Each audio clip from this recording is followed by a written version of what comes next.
Mummy आज भी तुम मुझे समय पर टिफिन बनाकर नहीं दे रही हो, कितनी और देर करोगी, मुझे देर हो रही है।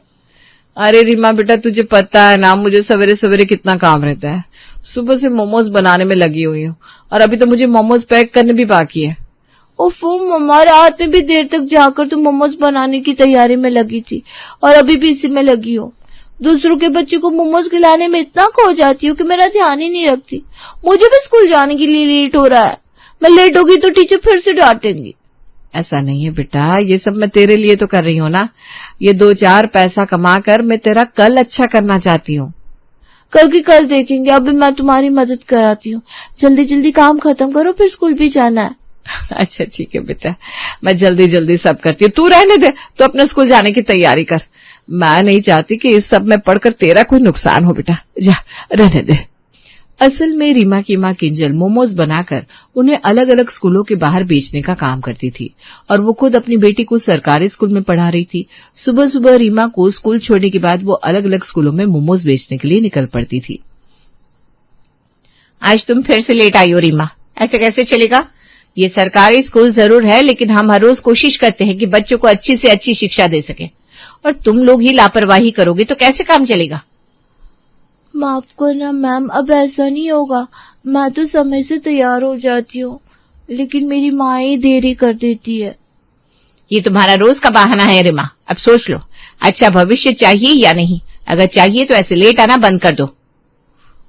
ओके मैम, अब मैं लेट ना होने की पूरी कोशिश करूंगी। ठीक है, जाओ अपनी सीट पर जाकर बैठ जाओ। इधर रीमा रोज अपनी माँ के साथ काम करवाने में लेट हो जाती थी और उधर किंजल कड़ी धूप में मोमोज बेचती थी। ले लो स्वादिष्ट मोमोज ले लो। अभी तक तो ज्यादा मोमोज बिक ही नहीं पाए। चलो कोई बात नहीं, मुझे पूरा यकीन है कि सबसे ज्यादा मोमोज प्राइवेट स्कूल के बाहर ही बिकेंगे, वहीं चलती हूँ। किंजल अपने मोमोज का ठेला लेकर प्राइवेट स्कूल के बाहर आ जाती है और जैसे ही उस स्कूल की छुट्टी होती है, बच्चे किंजल के मसालेदार मोमोज खाने के लिए लाइन लगा लेते हैं। वहां सब बच्चे बड़े बड़े घरों के थे। हाय मोमोज वाली आंटी, मुझे हाफ प्लेट मोमोज दीजिए। आपकी चटपटी स्पाइसी मोमोज मुझे बहुत पसंद है। ये रीटा तो जब देखो तब इतना कम खाती है, पता नहीं कैसे इतनी चुहियाई जैसा खाना खा लेती है। आंटी मुझे एक फुल प्लेट देना और इसकी बची हुई हाफ प्लेट मुझे ही दे देना, मैं तो आपकी मोमोज खूब मजे से खाऊंगा। हाँ बेटा, जरूर अभी देती हूँ। किंजल सबको अपने चटपटे मसालेदार मोमोज खिलाती है। हाँ जी, वो तीखी चटनी भी दो, उसके बिना मोमोज का स्वाद अधूरा है। वो तो मोमोज की जान और शान है। हाँ बेटा, अब भी लो, खास तुम्हारे लिए मैंने ज्यादा मिर्ची डालकर बनाया है, तुम्हें पसंद है ना इसलिए। सभी बच्चे खूब स्वाद से मोमोज खा रहे थे, लेकिन तभी स्कूल की एक टीचर गुस्से में किंजल के ठेले के पास आकर चिल्लाती है। व्हाट इज दिस बच्चों, मैंने तुम्हें मना किया है ना कि यहाँ से ये गंदे मोमोज मत खाया करो। याद नहीं है क्या हमने क्लास में क्या पढ़ा है? हमें सिर्फ हेल्दी फूड खाना चाहिए और इस तरह का खाना खाने से तुम सबके पेट में दर्द हो जाएगा। बट मैम ये बहुत टेस्टी मोमोज है, आप एक बार खाएगी ना तो बार बार इन्हें खाने आएगी।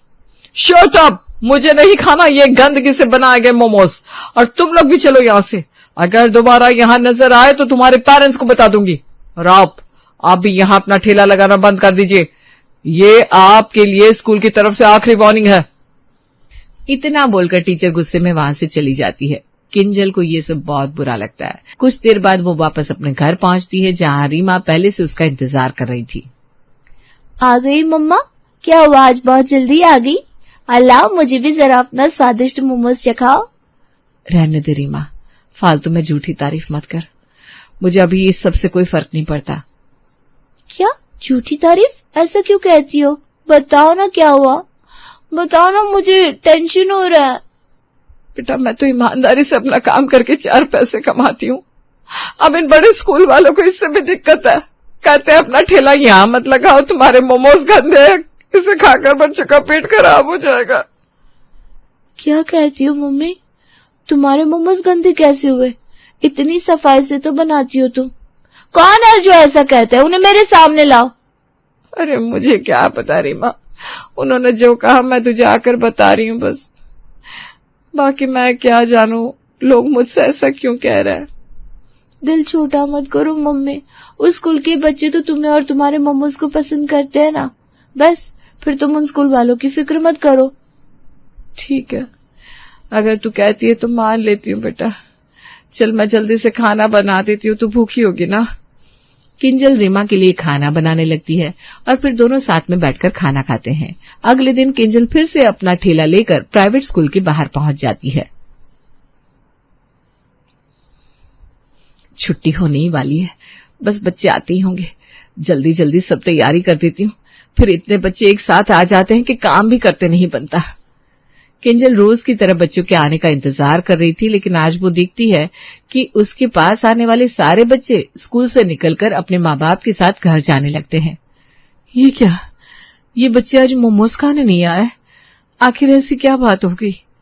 तभी वो देखती है कि स्कूल की टीचर उसकी तरफ आ रही थी। किंजल के दिल की धड़कन तेज होने लगती है। अरे ये टीचर यहाँ क्यों आ रही है? कहीं फिर से मुझे ठेला लगाने के लिए कुछ उल्टा सीधा ना बोल दे। जैसा किंजल ने सोचा था वैसा ही होता है। टीचर गुस्से में उसके पास आकर कहती है, मैंने आपसे कहा था ना, यहाँ दोबारा अपने मोमोज का ठेला लेकर मत आ जाना। अब हमारे स्कूल के बच्चे आपके मोमोज नहीं खाएंगे। हमने सबके पेरेंट्स को खबर कर दी है कि उनके बच्चे स्कूल के बाद जंक फूड खाते हैं, इसलिए बच्चे अब यहाँ नहीं आएंगे। ये सुनकर किंजल का दिल टूट जाता है, वो रुआंसी हो जाती है। आखिर ऐसा क्यों मैडम? मैंने आपका क्या बिगाड़ा है? मैं गरीब हूँ, इससे से 4 पैसा कमाकर अपनी बेटी को पाल रही हूँ। मेरे साथ ऐसा मत करिए, मैं आपके आगे हाथ जोड़ती हूँ, कहिए तो आपके पैरों पर गिर जाओ। अरे अरे देखिए, हमें आपसे कोई दुश्मनी नहीं है। दरअसल बच्चों को सिर्फ हेल्दी खाना चाहिए, जैसे कि हरी सब्जियां, और आपके मोमोज उनकी सेहत के लिए बिल्कुल अच्छे नहीं है। उसमें मैदा भी बहुत ज्यादा होता है, इसलिए अब मैं आपसे रिक्वेस्ट करती हूँ, प्लीज जाइए यहाँ से। किंजल रोते रोते वापस अपने घर चली गई। घर जाकर जब वो रीमा को देखती है तो उसका मासूम चेहरा देखकर फूट फूट कर रोने लगती है। मम्मी क्या हो गया, ऐसे क्यों रो रही हो? किसी ने कुछ कहा है क्या? बोलो मम्मा, मुझे घबराहट हो रही है, बोलो क्या हो गया? रीमा, अब वो प्राइवेट स्कूल के लोग मुझे स्कूल के बाहर ठेला नहीं लगाने देंगे, जबकि मेरी सबसे ज्यादा बिक्री वही उसी स्कूल से होती थी। अब हमारा घर कैसे चलेगा रीमा?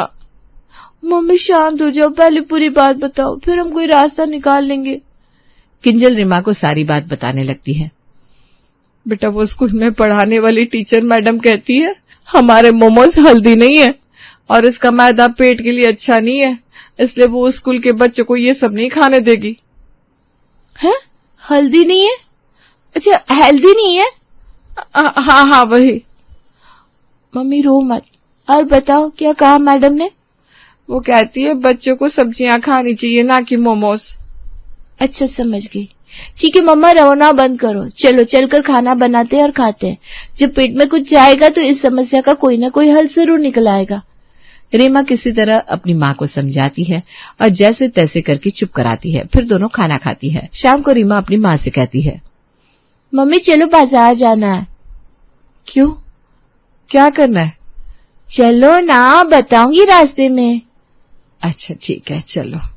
वैसे भी यहाँ घर में बैठे बैठे मेरा मन बहुत परेशान हो रहा है। रीमा किंजल के साथ बाजार पहुंच जाती है और उसे सीधा सब्जियों की दुकान पर ले जाती है।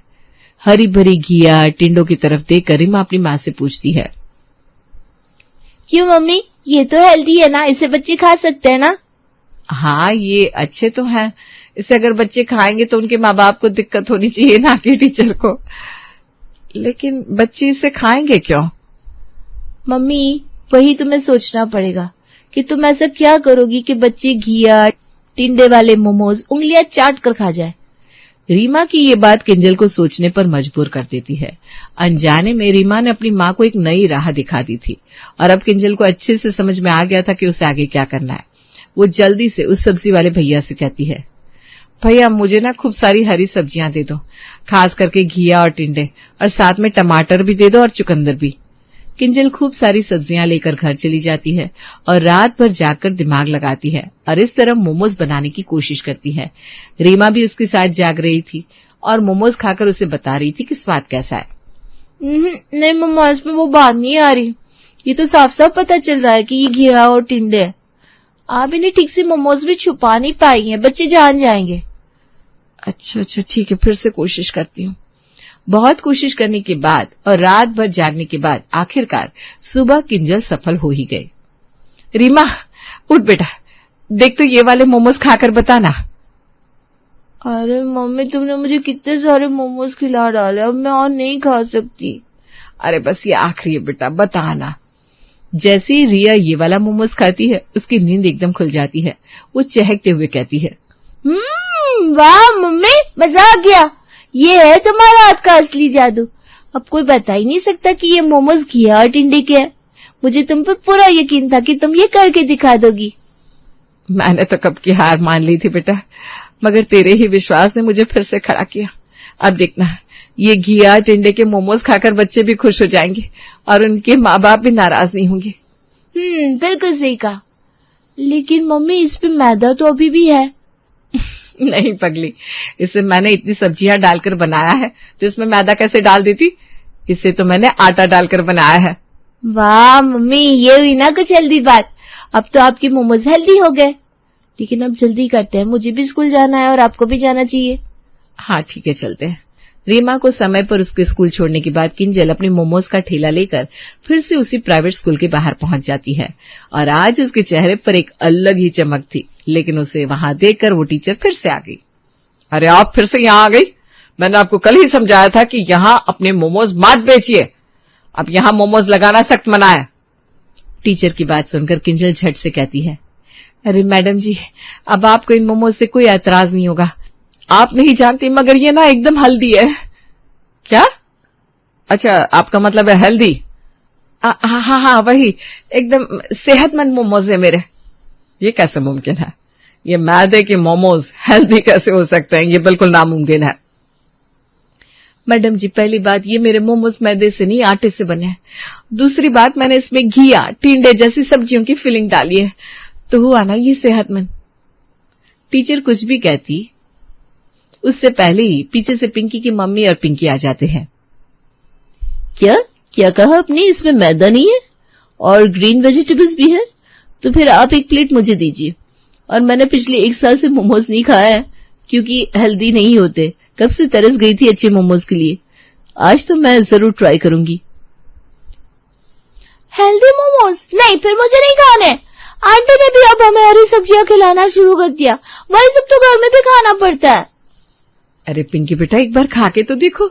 इसमें सब्जियां जरूर है, लेकिन इसका स्वाद अभी भी पहले जैसा है। सिर्फ पहले जैसा नहीं, पहले से भी ज्यादा अच्छा है। ना, मुझे वो टिंडे वाले मोमोज नहीं खाने। किंजल पिंकी को समझा रही थी, तभी मोंटी अपने पापा के साथ वहां आता है। अरे वाह, आंटी वापस आ गई। लाइए, मुझे जल्दी से 1 प्लेट मोमोज दीजिए। हाँ बेटा, ये लो गर्मा गर्म मोमोज। जैसे ही किंजल मोंटी को मोमोज की प्लेट देती है, पिंकी कहती है, रुक जा मोंटी, ने मत खाइए तो। पिंकी के बोलने से पहले ही मोंटी मोमोज खा लेता है। वाह, आंटी के मोमोज जैसे मोमोज कहीं नहीं मिलते। क्या स्वाद है। है? स्वाद है मतलब टेस्टी है? और नहीं तो क्या पिंकी, तुझे नहीं पता आंटी कितने टेस्टी मोमोज बनाती है। और इनकी चटनी तो वाह वाह वाह। लेकिन इसमें तो घिया टिंडे हैं और चटनी भी टमाटर की है। तुझे तो टमाटर बिल्कुल नहीं पसंद ना मोंटी? क्या सच में? लेकिन मुझे तो बिल्कुल भी टेस्ट नहीं आया किसी हरी सब्जी का। ये तो एकदम वैसी ही है जैसे पहले थे, वही स्वाद है। इसमें टिंडे हो तब भी मुझे कोई दिक्कत नहीं है, क्योंकि ये बहुत टेस्टी है। इतना कहकर मोंटी एक और मोमोज गप से मुंह में रख लेता है। उसके मुंह से मोमोज की इतनी तारीफ सुनकर अब पिंकी से रहा नहीं गया। वो और उनकी मम्मी भी मोमोज खाने लगी। मोंटी के पापा ने कहा, वाह, जो सब्जियां घर में इन बच्चों को खिलाने के लिए हम सबको इतना परेशान होना पड़ता है, वो यहाँ पर इतने चाव से खा रहे हैं। ये हाँ, बिल्कुल ठीक कहा आपने। और मेरी तो लाइफ ही आसान कर दी इस मोमोज वाली ने। मैं तो अब अपनी पिंकी को यहाँ रोज भेजूंगी। कम से कम इसी बहाने कुछ अच्छा तो खाएगी। और कभी कभी मैं खुद भी आ जाया करूंगी बढ़िया हेल्दी मोमोज खाने। ओए, तुम लोग यहाँ मोमोज खा रहे हो? टीचर ने डांटा नहीं क्या? नहीं रीटा, अब हम यहाँ रोज मोमोज खा सकते हैं। क्यों है ना मैम, खा सकते हैं ना? वो दरअसल बात कुछ ऐसी है कि। क्या हुआ मैम, कुछ कहिए ना। सबकी बात सुनकर टीचर सोच में पड़ जाती है।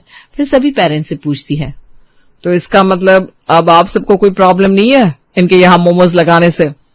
अरे नहीं, बिल्कुल नहीं। अरे हमारे बच्चे हेल्दी मोमोज खाएंगे, इससे अच्छा और क्या हो सकता है। हमें कोई प्रॉब्लम नहीं है। ठीक है, अगर आपको प्रॉब्लम नहीं है तो स्कूल को भी नहीं है। मैडम, आप यहाँ अपने घिया टिंडी के मोमोज आराम से बेच सकती हैं, और अब सब कोई खा रहा है तो आप 1 प्लेट मोमोज मेरे लिए भी लगा दीजिए। टीचर की बात पर सब हंसते हैं और इस तरह से किंजल फिर से स्कूल के बाहर मोमोज बेचने लगी, लेकिन इस बार हेल्दी मोमोज। यही नहीं, किंजल का फायदा भी अब दोगुना होने लगता है और ऐसे उसकी और रीमा की जिंदगी भी सुधर जाती है। अरे चलिए चलिए, आपके घर से रिश्ता करेंगे हम, थूके बिना मेरी बेटी ऐसे लड़के पर। इन लोगों से बहस करने का कोई फायदा नहीं है जी। इनको अपने बेटे के लिए लड़की नहीं, अपने घर के लिए काम वाली चाहिए, काम वाली। ये लो बोली, मोटी ढोल बोली। तूने मुझे मोटी ढोल बोला? मैं मोटी तो तू चिमड़ी छिपकली। रिश्ते की बात करने तो ऐसे मेरे आगे पीछे डोल रही थी। भाभी जी, आपसे सुंदर दुनिया में कोई नहीं है। क्या मेंटेन रखती हैं आप खुद को? अरे अब फैक्ट्री ऐसी है तो प्रोडक्ट तो अच्छा ही होना है। और अब मुझे मोटी ढोल बोल रही है? जो औरत 1 घंटे में इतनी बदल सकती है वो आगे क्या ना करती। अच्छा हुआ कि हम अपनी बेटी को यहाँ लेकर ही नहीं आए, वरना जैसे इसके रंग ढंग है मेरी बेटी पर काला जादू कर देती ये छिपकली। अरे आपकी कोई बेटी होगी तब तो उसे लेकर आएंगे ना। अब क्या पता किसकी तस्वीर दिखाई गई थी हमें, वो आपकी बेटी थी या किसी रिश्तेदार की। मुझे तो लगता है कि यही आप लोगों का पेशा है, शादी का रिश्ता लेकर लोगों के घर जाना, शगुन लेना और मुफ्त में नाश्ता करना। चलिए चलिए सुजाता जी, कीचड़ पर कंकर मारने का कोई फायदा नहीं है। मेरा पारा चढ़ रहा है, अब 1 मिनट में मैं यहाँ और रुका तो इसका पति शंभू मुझसे पिट जाएगा, क्योंकि औरत पर तो हाथ में उठा नहीं सकता। और सुषमा के साथ साथ शंभू की भी इज्जत उतारते हुए सुजाता और मुरारी लौट जाते हैं। तभी कुछ देर बाद सुषमा की ननद घर वापस आती है। मिल गई शांति भाभी आपको? कर दिया कांड? नाश्ता लेने क्या चली गई मैं, आपने तो यहाँ सारा सत्यानाश ही कर दिया। खोल दिया होगा मुंह मेहमानों के सामने। मैंने कितनी बार बोला था हाई क्लास के लोग हैं, ढंग से बात कीजिएगा, पर नहीं, आपको सुनना कहाँ होता है। शुरू कर दी होगी आपने सास वाली लक्षणें। अरे तो मैंने इसमें गलत क्या पूछ लिया? बस यही पूछा ना कि आपकी बेटी को गोबर पोतना आता है कि नहीं। वाह, ये कोई पूछने वाली बात है भाभी?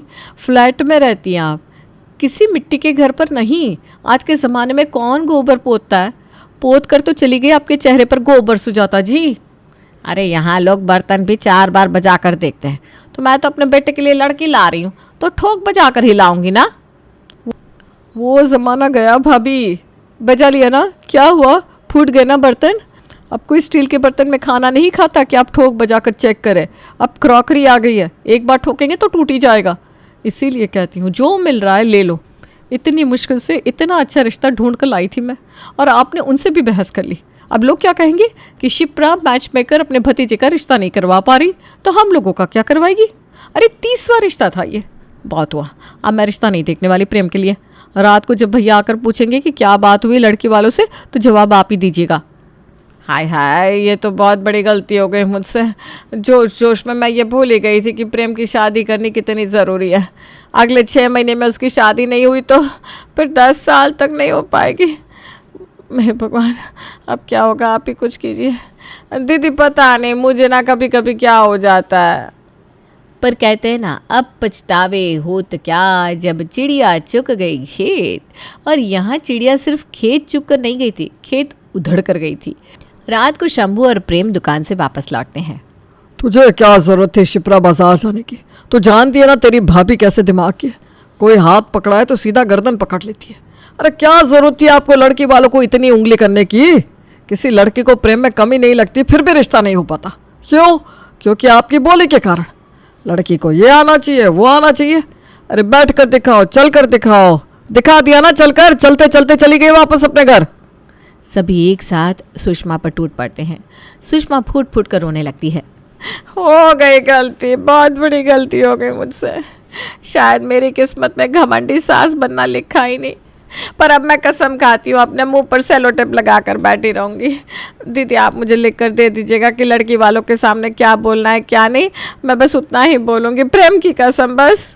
पूरी दुनिया में एक प्रेम ही तो था जिसकी झूठी कसम सुषमा कभी नहीं खा सकती थी। और अब सुषमा पूरी तरह बदल कर लड़की के परिवार वालों से मिलना शुरू कर देती है।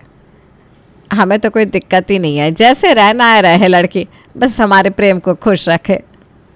देख लीजिए बहन जी, फिर बाद में अगर आप ये कहेंगी कि आपकी बेटी हमें खुश नहीं रख रही तो फिर मैं नहीं मानूंगी।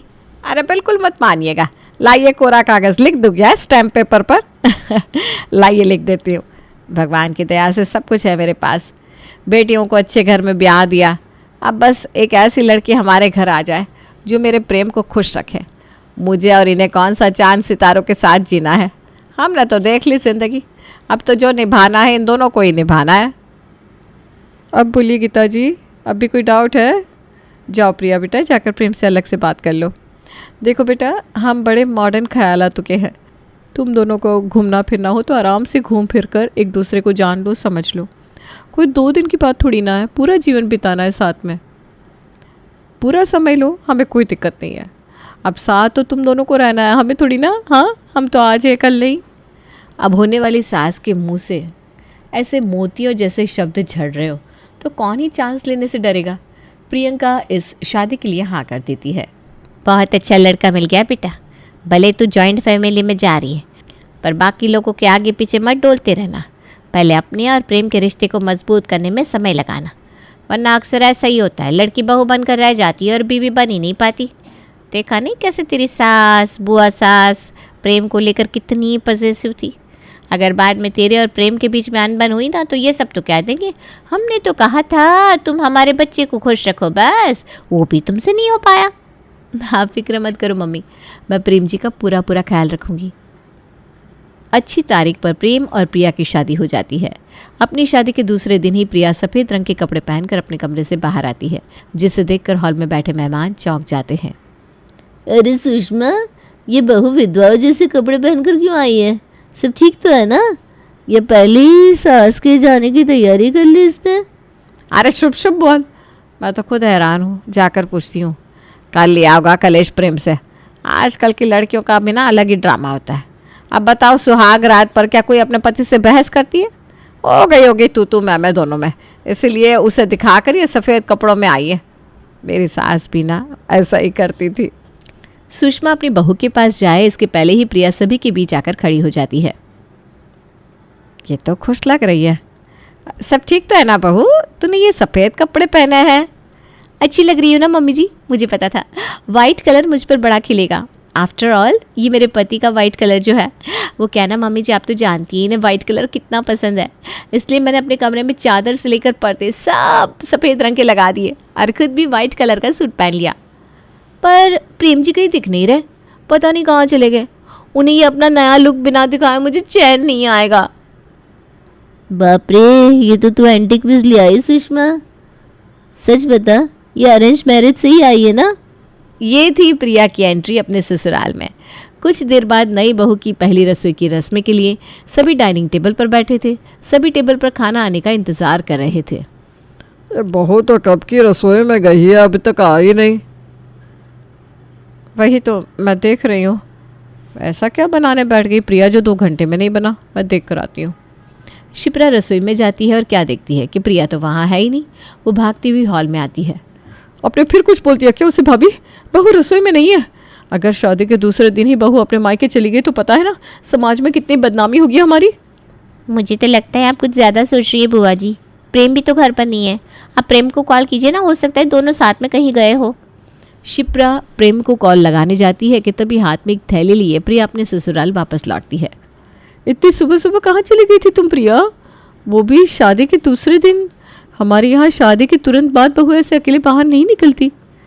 अरे मुझे भी कोई शौक थोड़ी ना है बुआ जी घर से बाहर निकले का, पर वो क्या ना आज मेरी पहली रसोई थी तो मैं प्रेम जी की मनपसंद की सब्जी बनाना चाहती थी और उन्हें पसंद है मशरूम। घर पर मशरूम था नहीं तो मैं मार्केट लेने निकल गई। मशरूम ढूंढने के चक्कर में 35 किलोमीटर जाना पड़ा मुझे, वहाँ से लेकर आई हूँ मशरूम। और प्रेम जी तो दुकान गए हैं, वो एक पार्टी आई थी उससे पैसे लेने के लिए। जब तक वो आएंगे तब तक सब्जी तैयार भी हो जाएगी। ये लो मम्मी, तुम तो बेकार में टेंशन ले रही थी। जो भी है लड़की तो सही आ गई है प्रेम के लिए। अब तो सारी रस्में भी हो गई, अब खा पी कर मैं भी अपने ससुराल निकल जाऊंगी। पर ज्योति को खाना मिलता तब तो वो जाती। प्रिया खाना बनाकर सीधा अपने कमरे में जाती है। यह बहू सीधा अपने कमरे में क्यों चली गई? खाना नहीं परोसेगी क्या? वही तो मैं देख रही हूँ भाभी। बड़ी जोरों की भूख लगी है मम्मी मुझे। अगर इन्हें पता चल गया कि मायके में मुझे भूखा रहना पड़ा था तो ये बड़े नाराज़ होंगे। तुम तीनों एक दूसरे की शक्ल ही देखती रहोगी या कुछ करोगी भी? चांद पर नहीं जाना, खाना लगा रहा है। सुषमा तुम परोस दो खाना, तो मैं खाकर दुकान के लिए निकलूँ, 2 दिन से दुकान बंद है। सुषमा रसोई में खाना लेने जाती है तो अपने कमरे से प्रिया कहती है, अरे नहीं नहीं मम्मी जी, ये क्या कर रही हैं आप? अभी तक प्रेम जी नहीं आए, उनके बिना हम खाना खा ली, ये तो गलत है ना। उनकी फेवरेट सब्जी बनाई है तो पहले तो प्रेम जी खाएंगे। ए लड़की, पागल वागल हो गई है क्या तू? अब वो रात के 11 बजे आएगा तो पूरा दिन हम भूखे रहेंगे क्या? खाना मेरी रसोई में बना है इनके पैसे के राशन से, तो खाना तो हम खाएंगे ही। प्रेम का क्या भरोसा, वो तो अक्सर बाहर खा कर आ जाता है। अभी तक तो उससे इडली विडली भी खा ली होगी। सुषमा फ्रिज से खाना निकाल कर सभी को परोस देती है और सभी पेट भर भर कर खाने की तारीफ करते हुए खाना खाते हैं।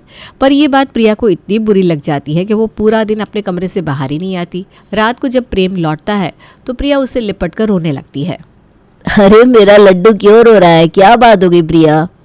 तुम्हारे लिए सब्जी बनाई थी मैंने, सबने खा ली, तुम्हें ही खिला नहीं पाई मैं, मुझे बहुत रोना आ रहा है।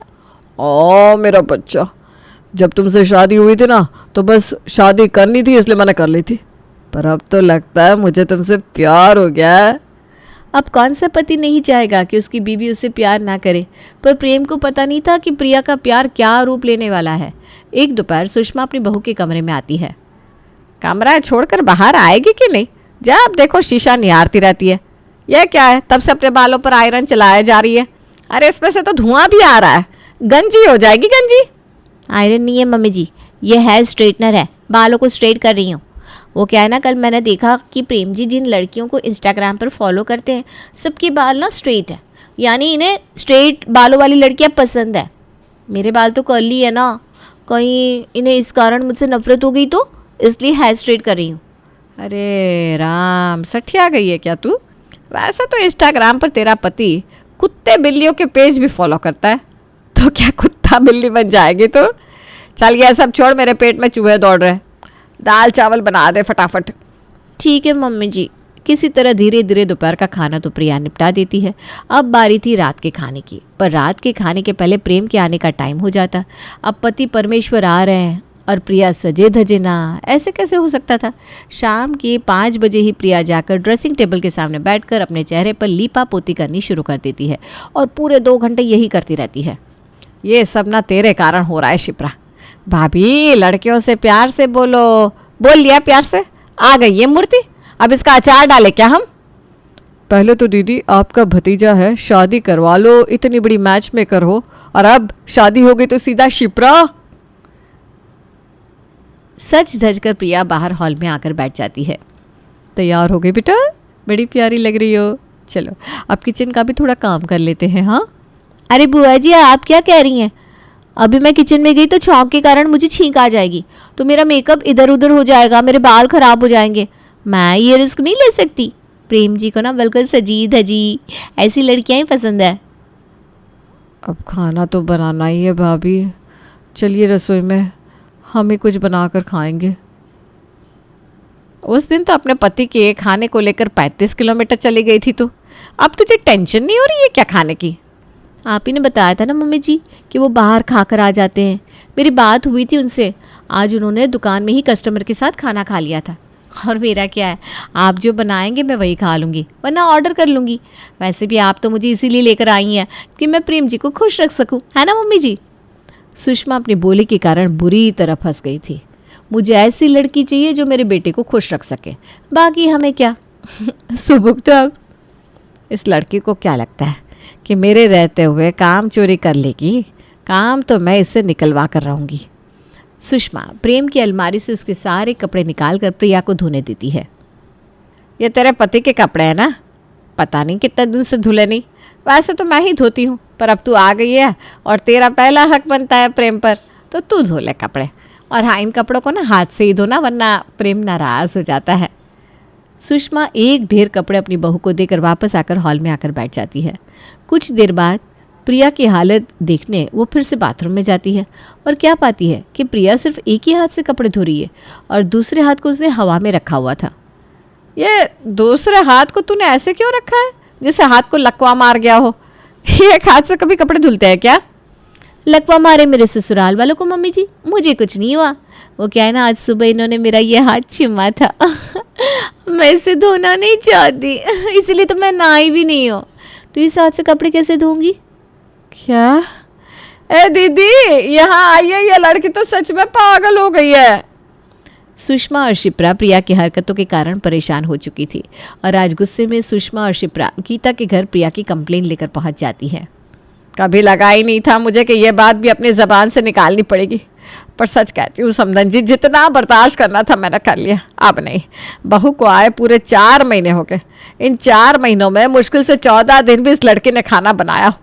जब भी खाना बनाने का वक्त होता है ये शीशे के सामने जाकर बैठ जाती है। कभी प्रेम इसके बालों में हाथ फेर देता है तो कंघी नहीं करती, कभी प्रेम ने हाथ चूम लिया तो उस हाथ से काम नहीं करती। ऐसे चलती है क्या घर गृहस्थी? इतना पागल होना था तो कर लेती लव मैरिज। हमसे तो अब बर्दाश्त नहीं होगा भाई। मैं तो सीधा प्रिया को यहाँ लाकर छोड़ने वाली थी, पर दीदी ने कहा एक बार प्रिया की मम्मी से इस मैटर पर बात कर लेते हैं। देखिए, लास्ट वार्निंग दे रही हूँ, अगर आपकी बेटी नहीं समझी तो फिर उसे अपने घर ही रख लीजिएगा।